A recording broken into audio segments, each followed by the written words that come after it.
اللہ علیہ وسلم تشریف لے گئے تو اللہ کریم نے 10 سے 5 کر دیں، اور ساتھ یہ فرما دیا کہ امت تیری پڑھے گی تو 5 لیکن ثواب ان کو 50 کا ملے گا۔ اور جب آخری دفعہ حضرت موسیٰ علیہ السلام سے ملاقات ہوئی تو انہوں نے پھر کہا کہ ایک دفعہ پھر واپس جاؤ، تو اس موقع پر نبی اکرم صلی اللہ علیہ وسلم فرمایا کہ اب تو مجھے واپس جاتے ہوئے شرمندگی محسوس ہوتی ہے کہ میں اللہ کو جا کے کیا کہوں کہ اتنا 50 سے تو 5 ہو گئی، اب میں دوبارہ نہیں جاتا۔ تو نبی اکرم صلی اللہ علیہ وسلم پھر اللہ کے دربار میں نہیں گئے، اور خاص طور پر جب اللہ کی طرف سے یہ فرما دیا گیا کہ 5 پڑھیں گے اور 50 کا ثواب ہوگا، تو لگتا یوں ہے کہ یہ حتمی بات کہہ دی گئی تھی، اور وہی نبی اکرم صلی اللہ علیہ وسلم نے سمجھ کر پھر آپ نے واپس جانا مناسب نہیں سمجھا، اور یوں 5 نمازیں فرض ہو گئی۔ اس کا ذکر یہاں پہ آتا ہے بطور ٹول کی، اور ان الصلاۃ کانت علی المؤمنین کتابا موقوتا، کہ یہ 5 وقت کی نماز وہ اوقات کے ساتھ جو ہے اس کو مخصوص کر دیا گیا ہے، اور اوقات کی پابندی بھی یعنی نماز فرض کی گئی ہے، اس کا تعلق اوقات کے ساتھ ہے، اور اس کا ذکر بھی آیا، تو اس کو گویا غلبہ دین کی اور غلبہ اسلام کی جو بشارت ہے اور کفار مکہ کو جو تنبیہ ہے، اس میں بطور ٹول کے 2 چیزیں بتائی گئیں، ایک قرآن اور ایک نماز۔ آیت نمبر 101 سے 111 تک یہ جو چھٹا حصہ ہے، یعنی اس کو مضامین کے اعتبار سے ہم تقسیم کر سکتے ہیں، تو اس میں وہ جو تنبیہ کا انداز میں نے عرض کیا کہ تنبیہ ایک بہت نمایاں موضوع ہے اس کا سورہ بنی اسرائیل کا، تو تنبیہ کے انداز میں ایک دفعہ پھر بنی اسرائیل کا ذکر بھی ہے آخری حصے میں، اور خاص طور پر جو قریشی سردار ہیں، قریش کی قیادت جو ہے، اس کو فرعونی قیادت کا، فرعون کا حوالہ دے کر ان کو تنبیہ کی گئی ہے کہ تم کیا چیز ہو، فرعون اللہ کے دربار میں اور اللہ کے مقابلے میں اور اللہ کے رسول صلی اللہ علیہ وسلم کے مقابلے میں، یا اللہ کے رسول حضرت موسیٰ علیہ السلام کے مقابلے میں، فرعون اتنی بڑی طاقت رکھنے کے باوجود وہ اللہ کے چیلنج کو قبول کر کے وہ کامیاب نہیں ہو سکا، اور اللہ کے خلاف اس نے اپنی ساری سلطنت تباہ و برباد کروا لی حضرت موسیٰ علیہ السلام کی بات نہ مان کر۔ تو تم بھی اپنے گھوڑے دوڑا لو، گویا قریشی قیادت کو فرعونی قیادت کا حوالہ دے کر ایک تنبیہ کی جا رہی ہے کہ تمہارا جو زمین سے بے دخل کر دیا جانا، یا تمہارا جو استفزاز ہے، یا تمہیں جو اللہ کی طرف سے جو چیلنج دیا جا رہا ہے، اور تم جو اپنی ساری صلاحیتیں لگا کر بھی اللہ کا چیلنج قبول نہیں کر سکتے اور اللہ کو ہرا نہیں سکتے اور اللہ کے رسول صلی اللہ علیہ وسلم کو ہرا نہیں سکتے، تمہاری کیا حیثیت ہے؟ یہاں فرعون کی قیادت کا حوالہ دے کر تنبیہ کا ایک بہت ہی یعنی زیادہ بلیغ انداز اختیار کیا گیا ہے، اور پھر آخر پہ مسلمانوں کو، اہل ایمان کو اور نبی اکرم صلی اللہ علیہ وسلم کو ہدایات دی گئی ہیں، اور یہ وہ ہدایات ہیں جن کو آپ ریاست مدینہ کے حوالے سے ابتدائی ہدایات بھی کہہ سکتے ہیں۔ یہ ہے ناظرین کرام پورا اس کا یعنی جو خلاصہ آپ کہہ لیجئے اس کے مضامین کا، سورہ بنی اسرائیل کے مضامین کا، اور اب ہم اس کی اللہ کے فضل اور اللہ کی توفیق سے ابتدا کرتے ہیں پہلی آیت سے۔ بسم اللہ الرحمن الرحیم، سبحان الذی اسری بعبدہ لیلا من المسجد الحرام الی المسجد الاقصی الذی بارکنا حولہ لنریہ من آیاتنا انہ هو السمیع العلیم، کہ بہت پاک ہے وہ ذات جو لے گئی اپنے بندے کو ایک رات میں یا رات کے ایک حصے میں مسجد حرام سے مسجد اقصی تک، وہ مسجد اقصی جس کے ارد گرد کے علاقے کو ہم نے بہت برکت دی ہے، لنریہ من آیاتنا، تاکہ اس کو ہم اپنی نشانیاں دکھائیں، انہ هو السمیع البصیر، وہ ذات بڑی ہی سننے والی اور ہر چیز کو دیکھنے والی ذات ہے۔ یہ جو لفظ سبحان ہے، یہ اس کا لفظی معنی تو ہوتا ہے پاکیزگی، اور مصدر ہے سبحان، سبح یسبح سے یہ مصدر ہے، اور یہ استعمال ہوتا ہے اللہ کی پاکیزگی کو بیان کرنے کے لیے۔ پاکیزگی ان اعتبار سے نہیں کہ جس کو ظاہری طہارت و پاکیزگی کے ساتھ تعلق ہے، بلکہ پاکیزگی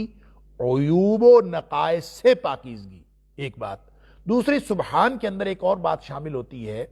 کہ صرف نقائص سے پاکیزگی، نقائص سے تنزیہ، گویا یہ ایک تنزیہی جملہ ہے سبحان اللہ یا سبحان الذی، جب ہم کہتے ہیں سبحان اللہ تو ایک تنزیہ ہے، یعنی اللہ کی پاکیزگی بیان کرنا ہے، اور پاکیزگی اس اعتبار سے کہ وہ عیب اور نقائص سے پاک ہے، اور جب ہم کہتے ہیں کہ عیب اور نقائص سے پاک ہے تو سبحان کے لفظ کے اندر ہی بات یہ شامل ہے کہ جس طرح سے عیوب و نقائص سے پرفیکٹ طور پر یعنی پرفیکشن کے ساتھ ان نقائص سے اللہ کی پاکیزگی سبحان کے لفظ کے اندر موجود ہے، تو اسی پرفیکشن کے ساتھ جو پازیٹیو خصوصیات ہیں،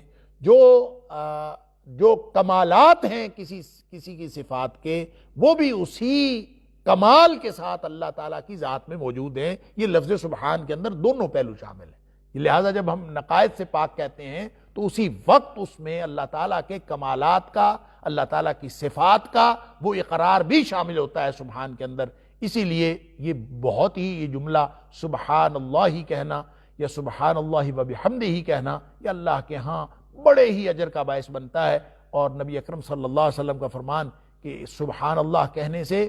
زمین آسمان کا جو نصف ہے بھر جاتا ہے سبحان اللہ کہنے سے، یعنی اتنی، اور ساتھ الحمدللہ کہہ دیں تو پوری یعنی پرفیکشن ہو جاتی ہے، تو پورے کلمے جو ہیں مکمل کر دیتے ہیں ہر چیز کو، یعنی اللہ کی صفات کا حق ادا ہو جاتا ہے جب انسان سبحان اللہ الحمدللہ کہے۔ اللہ اکبر۔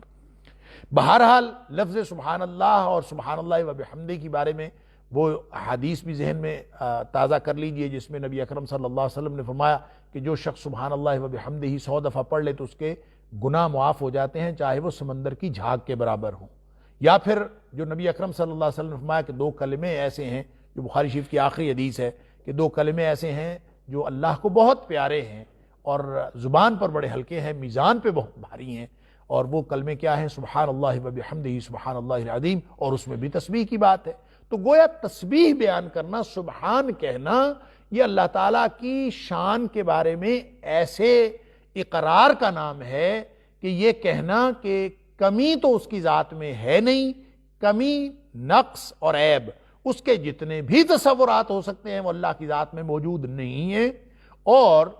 صفت، کمال، خوبی، قدرت، طاقت اس کے جتنے بھی تصورات ہو سکتے ہیں وہ سارے کے سارے اللہ کی ذات میں موجود ہیں۔ یہ سلبی تصور اور یہ ایجابی تصور، یہ دونوں سبحان کے اندر موجود ہیں۔ اگر ایسا تصور ذہن میں موجود ہو اور پھر انسان سبحان اللہ کہے تو پھر انسان کے اوپر اس کے معانی کا ادراک، اس کا کچھ نہ کچھ حصہ انسان کے اوپر آشکار ہوتا ہے کہ وہ سبحان اللہ کہہ کے دراصل وہ کیا کہہ رہا ہے۔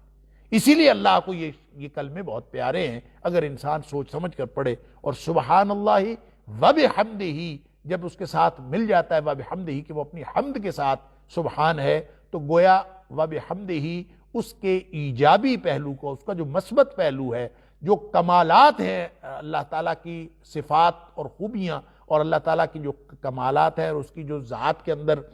جو قدرتیں اور طاقتیں ہیں، جو پازیٹیو چیزیں ہیں، جو ایجابی چیزیں ہیں، جو موجود چیزیں ہیں، جو طاقت اور قدرت ہے، وہ اس کے اظہار کا ایک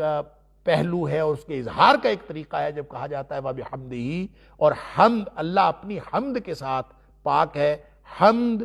ہر نعمت کے شکر میں جو انسان کے اندر جذبے پیدا ہوتے ہیں، جو جذبات پیدا ہوتے ہیں، اس کا نام حمد ہے، جس کا اظہار زبان سے بھی ہو اور اس کا عمل سے بھی اظہار ہو۔ اس لیے الحمدللہ کو بہترین کلمہ شکر بھی کہا گیا، اور یوں کہہ لیجئے کہ سبحان اللہ و بحمدہ مل کے اس تصور کو مکمل کرتے ہیں جو اللہ کی ذات کے بارے میں ہونا چاہیے کہ وہ کس طرح سے نقائص سے پاک اور کس طرح سے صفات و کمالات و خوبیوں کا مالک ہے۔ لہذا یوں کہنا چاہیے کہ سبحان اللہ اس ذات پر بولا جاتا ہے، اور ذات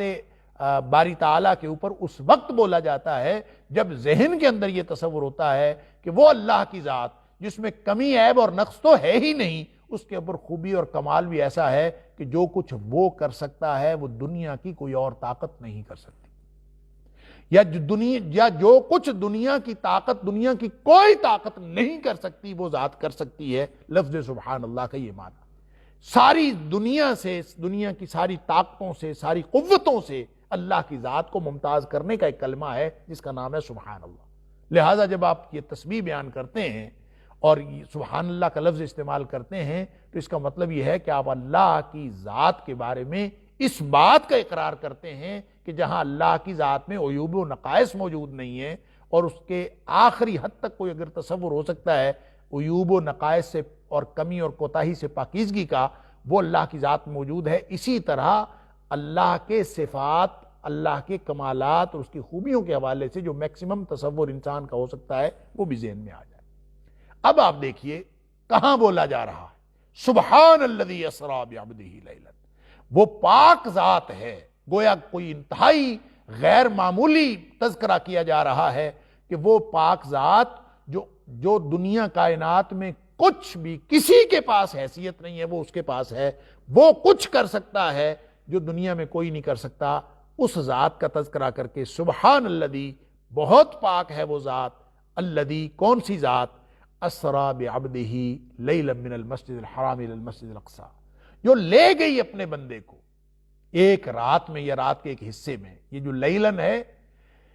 اسرا، لفظ اسرا کہتے ہیں رات کو لے جانے کو، سیر کرنے سے، سارا یسیرو سیرن، اسی سے اسرا، لے جانا، رات کو لے جانا خاص طور پر۔ کس کو؟ بعبدہ، اپنے بندے کو لے گیا، وہ ذات جو اپنے بندے کو لے گئی، لیلن، ایک رات۔ اور یہ جو لیلن ہے، یہ اس کی جو تنوین ہے یہ اس کو نکرہ بھی بناتی ہے، اور اس تنکیر کے اندر، اس نکرہ بنانے کے اندر جو مفسرین نے بہت ہی خصوصی بات لکھی ہے، اور جو بات عربی کے اسلوب کے مطابق سمجھ بھی آتی ہے، وہ یہ کہ یہ تنکیر جو ہے وہ تقلیل کے لیے بھی آتی ہے، یعنی کسی حصے کو، کسی چیز کو کم بتانے کے لیے۔ تو یہ جو لیلن ہے، ایک ہی رات میں لے گیا، یہ اس اعتبار سے بھی تقلیل ہے، تھوڑا بتانا ہے کہ جتنا لمبا سفر کیا اور جو کچھ عملی طور پر وقوع پذیر ہوا اس کے مقابلے میں جو جتنے عرصے میں یہ وقوع پذیر ہوا ہے وہ بہت ہی کم ہے،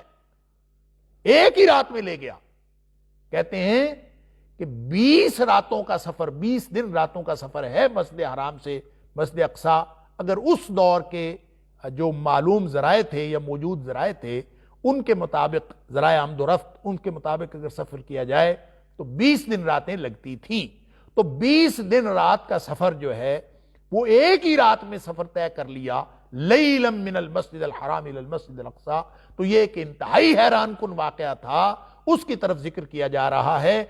یہ رونما کیسے ہوا ہے؟ سبحان الذی، اس ذات کی خوبیوں کی وجہ سے ہوا ہے جو وہ کچھ کر سکتا ہے جو عام مخلوق سے ممکن ہی نہیں ہے۔ کیا کیا اس نے؟ اسری بعبدہ، وہ ذات لے گئی اپنے بندے کو لیلن، ایک رات میں، ایک ہی رات میں۔ بلکہ بعض مفسرین کا خیال یہ ہے کہ لیلن، اس کی تقلیل میں یہ معنوں کے اندر یہ بات شامل ہے کہ لیلن سے مراد ایک ہی رات نہیں ہے بلکہ رات کا بھی کچھ حصہ مراد ہے، کہ پوری رات نہیں، رات کے ایک حصے میں۔ ظاہر ہے کہ اس پورے واقعے کو، جس کی تفصیلات احادیث کے اندر آتی ہیں، اس کو دیکھیں تو اس میں جو اسراء ہے وہ تو ایک حصہ ہے، اور ظاہر ہے کہ وہ تو بہت ہی تھوڑا حصہ ہے اس لمبے سفر کے مقابلے میں کہ جب اللہ کے رسول صلی اللہ علیہ وسلم کو بیت المقدس سے 7ویں آسمان اور سدرۃ المنتہا تک لے جایا گیا۔ بہرحال اس واقعے کی تفصیل یہ ہے جو حدیث کے اندر آتی ہے کہ نبی اکرم صلی اللہ علیہ وآلہ وسلم ام ہانی کے گھر سوئے ہوئے تھے، یا اپنے گھر میں آپ تشریف فرما تھے، آپ سوئے ہوئے تھے، آپ کو جگایا گیا اور جگا کے آپ کو بیت اللہ میں لایا گیا، اور بیت اللہ میں آپ کا کعبۃ اللہ کے پاس آپ کا جو ہے وہ سینہ مبارک چاک کیا گیا، اور پھر اس کے بعد آپ کو لے جایا گیا، اور پہلے آپ بیت المقدس تشریف لے گئے، وہاں نبیوں کی امامت کروائی۔ نبی اکرم صلی اللہ علیہ وسلم، مختلف رسول وہاں پہ اکٹھے تھے، اور ان کو، ان کے روحوں کو کس طرح سے جسد عطا کیا گیا تھا، اور نبی اکرم صلی اللہ علیہ وآلہ وسلم نے وہاں پہ امامت کروائی، اور پھر آپ کو لے جایا گیا، آسمانوں کا سیر کروایا گیا۔ پہلے آسمان پر آپ تشریف لے گئے، جبریل علیہ السلام آپ کے ساتھ تھے، براق نامی سواری آپ کو، جس کا مطلب بجلیاں ہیں، ظاہر ہے کوئی روشنی کی سواری تھی، کیا تھی اللہ کو معلوم ہے، البتہ اس کے اندر یہ آتا ہے کہ وہ گھوڑا نما تھی یا کوئی اس طرح کی ایک سواری تھی، اس کے اوپر نبی اکرم صلی اللہ علیہ وسلم تشریف لے گئے۔ بعض روایات میں یہ بھی ہے کہ آپ جبریل علیہ السلام کا ہاتھ پکڑ کر تشریف لے گئے۔ بہرحال اس کی تفصیلات میں اختلاف بھی ہے، کم از کم 30 راویوں سے یہ احادیث موجود ہیں۔ بہت ساری احادیث جو ہیں وہ صحت کے اعلیٰ درجے کو پہنچتی ہیں، یعنی بخاری شریف اور مسلم شریف کی احادیث ہیں، اور بیشتر احادیث صحیح ہیں، لیکن اس میں بعض احادیث ضعیف بھی ہیں، کمزور درجے کی بھی ہیں، اور اس واقعہ معراج کا ذکر، جس کا دوسرا حصہ جو ہے، جو میں نے پہلے عرض کیا کہ اسراء پہلے حصے کا ذکر ہے کہ اللہ تعالیٰ لے گیا مسجد حرام سے مسجد اقصیٰ تک، اور پھر اس کا دوسرا حصہ جو ہے وہ ثم عرج بی الی السماء، نبی اکرم صلی اللہ علیہ وسلم کا فرمان ہے، پھر مجھے لے جایا گیا، اوپر چڑھایا گیا آسمان تک، اور پھر اس کی تفصیلات ہیں۔ پہلے آسمان پہ حضرت آدم علیہ السلام سے ملاقات ہوئی، اور پھر اس کی بھی آگے مزید تفصیلات ہیں کہ پہلے آسمان پر جب دروازہ کھلوانے کے لیے دربان سے حضرت جبریل علیہ السلام نے کہا کہ دروازہ کھولو، اس کی بھی بعض روایات میں تفصیلات ہیں کہ ایک فرشتہ، اس کا نام اسماعیل نامی فرشتہ، وہاں کا جو پہلے آسمان کا دربان تھا، اور اس کے ساتھ 70 لاکھ یا 70,000 فرشتے جو ہیں وہ اس کے آوان و انصار تھے۔ واللہ عالم اس کی جو تفصیلات ہیں وہ ہمارے شاید حد ادراک میں نہ آتی ہوں، اس لیے کہ لفظ 70 کا استعمال عربی زبان میں مبالغے کے طور پر بھی استعمال ہوتا ہے، یعنی ایسا نہیں ہے کہ 70 سے مراد 70 ہی ہو، اور 70 سے مراد 70 بھی ہو سکتا ہے، ایک ڈیجٹ 70، اور 70,000 جب کہا جائے یا 70 لاکھ کہا جائے تو اس سے مراد 70 بھی ہو سکتا ہے، لیکن اس سے مراد مبالغے کا صیغہ بھی ہو سکتا ہے، جیسے ہم کہتے ہیں سینکڑوں لوگ تھے، تو عربوں میں یہ بھی استعمال ہوتا تھا۔ تو بہرحال اس کے کتنے دربان ہیں۔ پھر اس کے بعد دروازہ کھولا گیا، نبی اکرم صلی اللہ علیہ وسلم کا تعارف کروایا گیا، پھر حضرت آدم علیہ السلام کے ساتھ ملاقات ہوئی۔ آدم علیہ السلام کے ساتھ وہاں بھی کچھ تفصیلات ہیں واقعے کی کہ نبی اکرم صلی اللہ علیہ وسلم نے فرمایا کہ میں نے دیکھا کہ کچھ لوگ حضرت آدم علیہ السلام کی دائیں جانب ہیں اور کچھ بائیں جانب ہے۔ آپ جب دائیں جانب دیکھتے ہیں تو آپ ہنس پڑتے ہیں، اور بائیں جانب دیکھتے ہیں تو رو پڑتے ہیں۔ تو پوچھا گیا کہ یہ کون ہے، تو بتایا گیا کہ یہ حضرت آدم علیہ السلام کی وہ اولاد ہے دائیں جانب جو جنتی ہیں، اور جو بائیں جانب ہیں وہ جہنمی ہیں۔ اس لیے حضرت آدم علیہ السلام جب جنتیوں کو دیکھتے ہیں تو ہنس پڑتے ہیں، اور جہنمیوں کو دیکھتے ہیں تو رو پڑتے ہیں۔ بہرحال اس طرح کی پھر اسی طرح حضرت آدم علیہ السلام سے ملاقات کے بعد اگلے آسمان پہ، یعنی جو دوسرا آسمان تھا، وہاں پہ ملاقات ہوئی حضرت عیسیٰ علیہ السلام کے ساتھ اور حضرت یحییٰ علیہ السلام کے ساتھ۔ اسی طرح تیسرے آسمان پر حضرت یوسف علیہ السلام سے ملاقات ہوئی۔ چوتھے آسمان پہ حضرت ادریس علیہ السلام کے ساتھ ملاقات ہوئی۔ پانچویں آسمان پہ حضرت ہارون علیہ السلام سے ملاقات ہوئی، اور چھٹے آسمان پہ حضرت موسیٰ علیہ السلام سے ملاقات ہوئی، اور پھر ساتویں آسمان پہ حضرت ابراہیم علیہ السلام سے ملاقات ہوئی۔ اور یہ ساری ملاقاتوں کا ذکر بھی نبی اکرم صلی اللہ علیہ وسلم کی حدیث میں ہوتا ہے۔ پھر اس کے بعد نبی اکرم صلی اللہ علیہ وسلم اور آگے بھی تشریف لے گئے، یعنی وہاں ساتویں آسمان پہ بیت المعمور کا ذکر بھی ہے۔ بیت المعمور آپ نے فرمایا کہ وہ ایک کعبہ ہے، بالکل اسی طرح جس طرح سے یہ زمینی کعبہ ہے جس پر طواف ہوتا ہے، اسی طرح ایک آسمانی کعبہ ہے، وہاں اس کے بالکل اوپر ہے، اور اس میں فرشتے طواف کرتے ہیں۔ جیسے یہاں دنیا کے کعبے میں انسانوں کا طواف جاری ہے، وہاں فرشتوں کا طواف جاری ہے، اور وہاں بھی نبی اکرم صلی اللہ علیہ وسلم نے لفظ 70 کا ہندسہ استعمال فرمایا۔ آپ نے فرمایا ایک وقت میں 70,000 فرشتے جو ہیں وہ طواف کرتے ہیں، اور پھر آپ نے یہ بھی فرمایا کہ جس فرشتے نے ایک دفعہ طواف کر لیا قیامت تک اس کی دوبارہ باری نہیں آئے گی۔ آپ اسے اندازہ کر لیجئے کہ اللہ تعالیٰ کے فرشتوں کی تعداد کتنی ہے، اللہ اکبر۔ بہرحال پھر سدرۃ المنتہا، اس کی ڈسکرپشن بھی نبی اکرم صلی اللہ علیہ وسلم نے دی۔ ایک درخت ہے سدرہ، عربی زبان میں بیری کو کہتے ہیں، اور وہ بیری کیسی ہے جس کے اوپر جو پھل لگتا ہے، جس کے پتے جو ہیں، نبی اکرم صلی اللہ علیہ وسلم نے اس کی تفصیلات بتائیں، جیسے سونے چاندی اور ہیرے جواہرات جڑے ہوئے ہوں، اس طرح کا کوئی ایک شاندار درخت ہے، اور وہ سدرۃ المنتہا کی وہ حد آ جاتی ہے، اس کے آگے گویا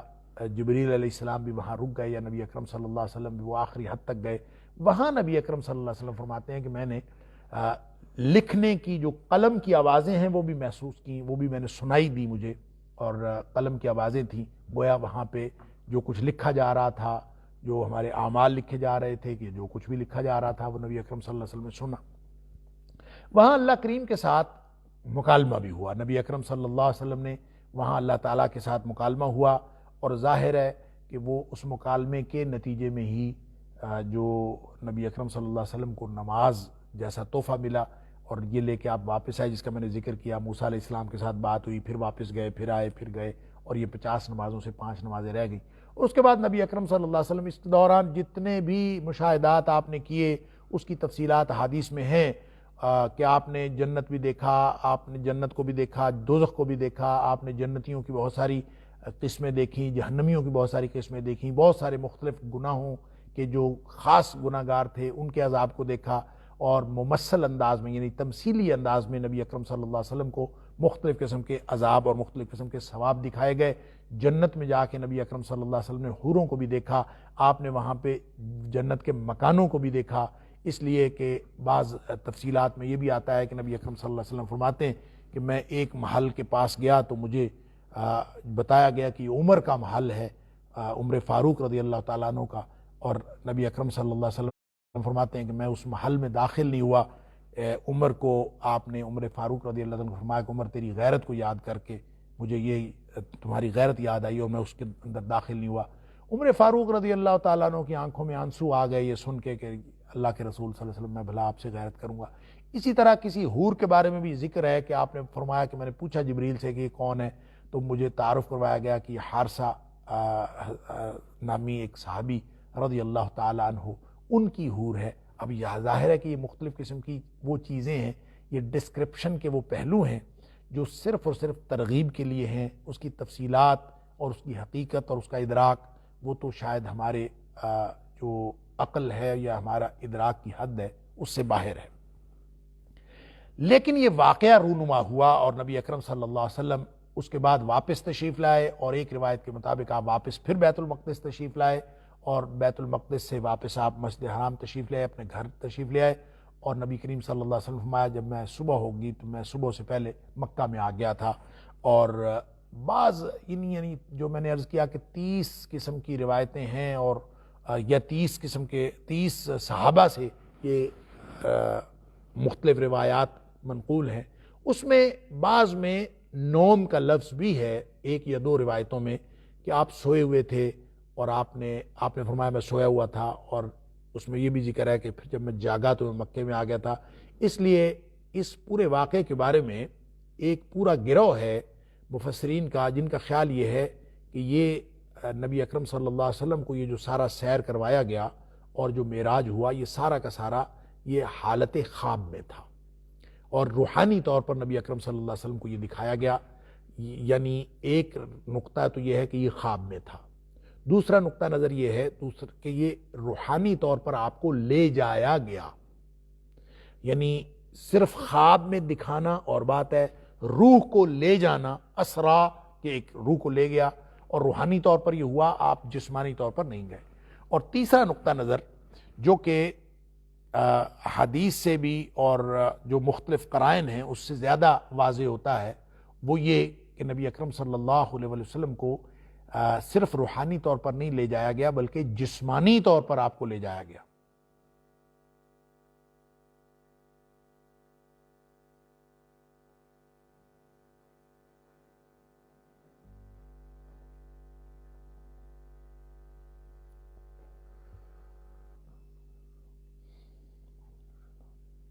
اور تیسرا نقطہ نظر یہ ہے کہ نبی اکرم صلی اللہ علیہ وسلم کو جسمانی اور روحانی دونوں اعتبار سے لے جایا گیا۔ آپ نبی اکرم صلی اللہ علیہ وسلم اپنے جسد اطہر کے ساتھ تشریف لے گئے، بنفس نفیس تشریف لے گئے، اور یہ واقعہ حالت خواب میں نہیں تھا یا کہ روحانی اور کشفی مشاہدہ نہیں تھا، بلکہ آپ کو لے جایا گیا، اور آپ نے یہ پورا خود سے سیر کیا، اور پھر صبح ہونے سے پہلے آپ نبی اکرم صلی اللہ علیہ وسلم واپس تشریف لے آئے۔ اب اس کے بارے میں دونوں اور تینوں نقطہ نظر، بعض لوگوں نے یہ بھی کہا کہ جو ایک نقطہ نظر یعنی یہ بھی ایک چھوٹا سا نقطہ نظر موجود ہے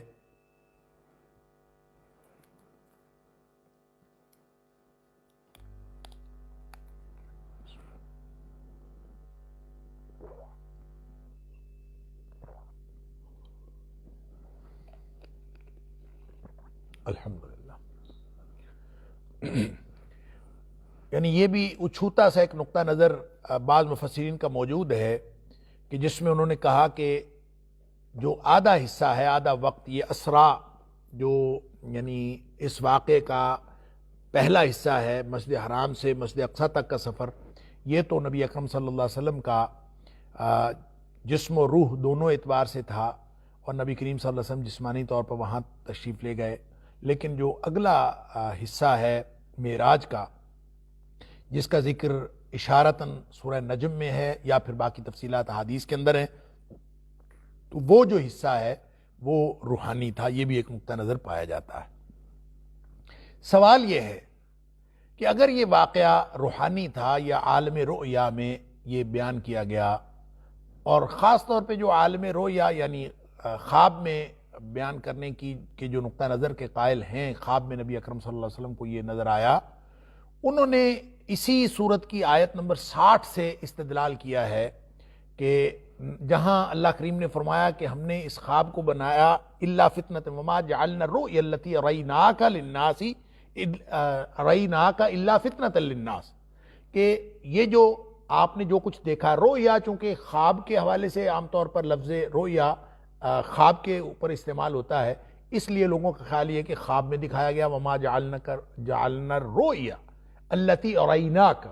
جو ہم نے آپ کو دکھایا تھا، تو اس سے انہوں نے کہا یہ خواب ہی تو دکھایا تھا، اس لیے اس کا تعلق خواب کے ساتھ ہے۔ رؤیا کا لفظ خواب پر بولا جاتا ہے۔ حقیقت بات یہ ہے کہ رؤیا کا معنی دیکھنا ہوتا ہے، خواب میں دیکھیں یا خواب کے بغیر دیکھیں، لفظ رؤیا کا مطلب رؤیت ہوتا ہے، دیکھنا۔ اب کسی نے خواب میں دیکھا ہو تو اس پر بھی رؤیا کا لفظ استعمال کیا جا سکتا ہے، اور جس نے خواب کے علاوہ دیکھا اس کو بھی رؤیت کہہ دیتے ہیں۔ اب دیکھیں یہ چاند کو دیکھنا، اس کو بھی رؤیت کا لفظ استعمال ہوتا ہے، اور جو چاند کی رؤیت کے بارے میں، چاند کو دیکھنے کے بارے میں، ظاہر ہے چاند کو ہم صرف خواب میں تھوڑی دیکھتے ہیں، چاند کو ہم اپنی آنکھوں سے دیکھتے ہیں تو اس کے اوپر بھی لفظ رؤیت بولا جاتا ہے۔ تو رؤیا کا لفظ دیکھنے پر بولا جاتا ہے، وہ خواب میں ہو یا غیر خواب میں ہو، اس کا تعلق اس بات سے نہیں ہے۔ لہٰذا جن لوگوں کو اسپیسیفکلی اس آیت سے دلیل محسوس ہوتی ہے کہ یہ خواب میں تھا پورا واقعہ معراج، تو ان کے لیے تو اسی آیت کے اندر جواب موجود ہے کہ اللہ فرماتا ہے کہ اس کو ہم نے الا فتنۃ للناس، یہ تو لوگوں کے لیے آزمائش بن گیا۔ تو اگر کسی کو خواب میں کچھ دکھایا گیا ہو تو وہ آزمائش کیسے ہو سکتا ہے؟ میں اگر آج دعویٰ کروں کہ مجھے خواب میں فلاں چیز دکھائی گئی ہے، میں خواب میں آسمانوں پہ گیا ہوں، تو خواب میں آدمی کہیں بھی جا سکتا ہے، یہ فتنہ اور آزمائش کیسے ہو سکتی ہے؟ تو فتنہ اور آزمائش جب اس کو بنایا گیا ہے تو اس کا مطلب یہ ہے کہ یہ خواب نہیں ہے۔ خواب ہوتا تو کبھی فتنہ نہ ہوتا۔ خواب کا دعویٰ تو کوئی کافر بھی کرے تو اس پر کوئی شخص جو ہے نہ اعتراض کرتا ہے اور نہ اس کے اوپر کوئی فتنہ اور آزمائش بنتا ہے۔ اللہ فرماتا ہے یہ فتنہ اور آزمائش بنا، جیسا کہ حدیث کے اندر آتا ہے کہ نبی اکرم صلی اللہ علیہ وسلم نے جب اگلے دن صبح بتایا کہ مجھے آسمان کا سیر کروایا گیا ہے اور میں پھر مجھے لے جایا گیا ہے، میں پہلے مسجد اقصیٰ گیا، پھر میں آسمانوں پہ گیا، ثم عرج بی الی السماء، پھر مجھے آسمانوں کی طرف لے جایا گیا۔ آپ نے جب یہ تفصیلات بتائیں تو کفار مکہ نے نبی اکرم صلی اللہ علیہ وسلم کا مذاق اڑایا، اور انہوں نے ابو جہل تو اس قدر تک بے باکی اور نبی اکرم صلی اللہ علیہ وسلم کی عرضہ سرائی پر اتر آیا کہ اس کا خیال یہ تھا کہ اب تو کوئی شخص یہ بات نہیں مانے گا، یہ بات ماننے والی ہے ہی نہیں کہ ایک آدمی راتوں رات جائے اور سارا اتنا آسمان تک کا سفر کر کے صبح تک واپس آ جائے۔ تو اب یہ جس شخص کو بھی یہ بات بتائی جائے گی کوئی شخص اس کو تسلیم نہیں کرے گا۔ یہ اس نے اس بات پر اس نے نبی اکرم صلی اللہ علیہ وسلم سے پوچھا کہ کیا یہ آپ سب لوگوں کے سامنے بھی یہ کہہ دیں گے؟ تو نبی اکرم صلی اللہ علیہ وسلم نے فرمایا کہ کیوں نہیں، میں کہہ دوں گا۔ تو آپ اس وقت، روایات میں آتا ہے کہ آپ اس وقت حتیم میں تشریف فرما تھے، اور اس وقت یعنی حتیم سے مراد کعبۃ اللہ کا وہ حصہ جو کعبۃ اللہ سے باہر ہے اور گول دائرے میں ایک دیوار بنائی ہوئی ہے، اس کو حتیم کہتے ہیں۔ تو نبی اکرم صلی اللہ علیہ وسلم وہاں پہ تشریف فرما تھے۔ تو ابو جہل جو ہے وہ ساری برادری کو اکٹھا کر کے لے آیا، اور وہاں آ کے نبی اکرم صلی اللہ علیہ وسلم کے ساتھ انہوں نے سوال و جواب شروع کر دیے، اور یہاں تک کہ بعض لوگوں نے یہ جن